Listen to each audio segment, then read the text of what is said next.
You have to accept the reality. You can't listen to the news. There's polarization on both sides. It's all this crazy thing. Go back to the math. Let's pay attention to what's going on. And the reality of all of this is we've got a more stressed customer than we've had before.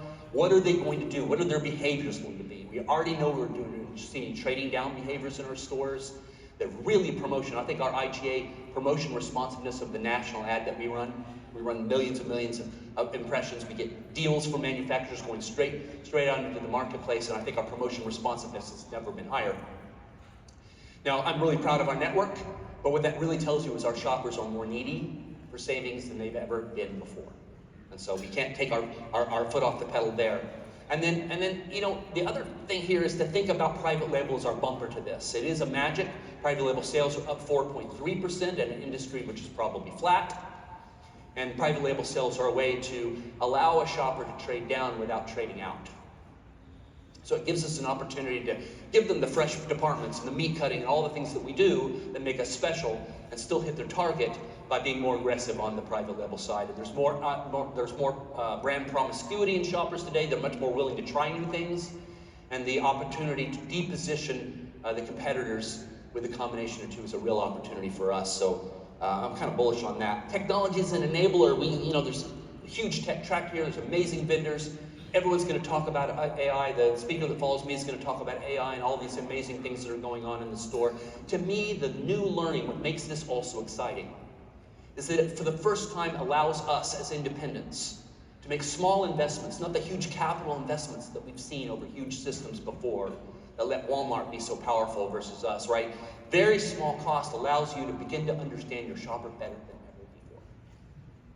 Our ability to listen at scale and to let these engines educate us about what's actually going on in the minds of shoppers, and then using digital in order to reach them with really cheap media, it's never been as good as it is now. And the results of these programs, every case that you see, are going to be breakout results. It allows us to do what we've always done, is have a relationship with our shopper, but do it at scale using the technology, and to make our associates more aware of what's going on in the store too. The democratization of data is really exciting.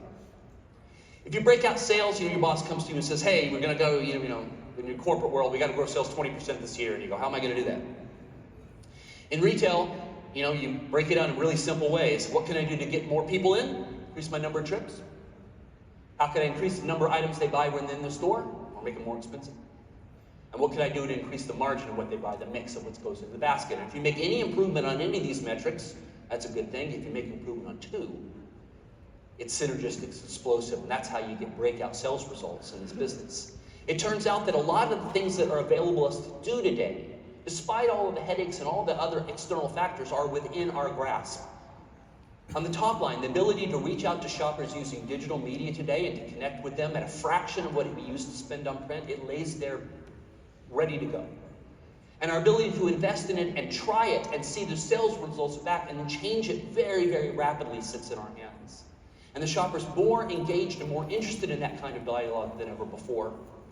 And then on the bottom and margin, private label, the opportunity, these old tactics, sampling, and putting the private label into the shopper's hands and doing promotions on it the same way you do with national brands. What that does is it exposes a brand new generation of shoppers who need this product, but have never tried it before.